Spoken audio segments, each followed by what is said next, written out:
Hi guys, so we're here in Kitaypan Island in Lusail. Yeah, so sa Qatar lang gapon mi guys, for naa namin diri sa isla.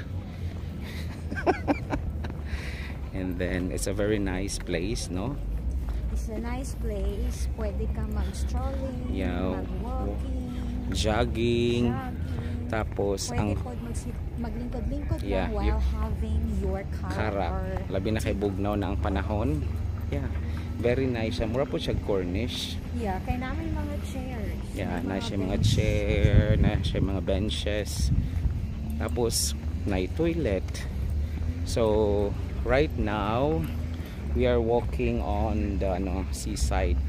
Then katong sa likod makita We'll be ninyo. crossing the pedestrian bridge. Yeah, so literally sa kaning ilang mo ni pinaka-highlight nila mi ang kanilang pedestrian bridge. Pedestrian bridge na sa some parts Sa bridge kay glass. So makita nimo ang water sa ilalom. So right now we're going up na sa stairs. So palakad na mi. Ayan. Palakad na. Naglakaw-lakaw na bitaw. So tanaw na to guys.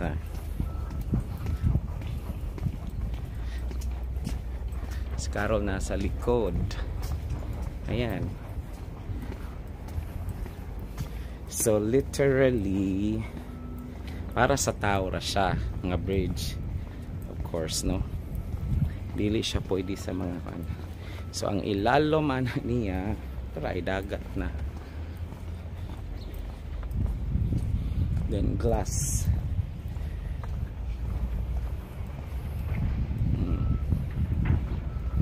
So under makita nimo yan glass.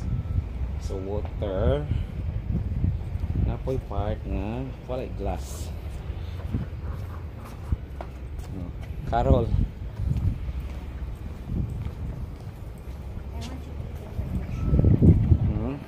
nice siya diri. Nice ang lugar.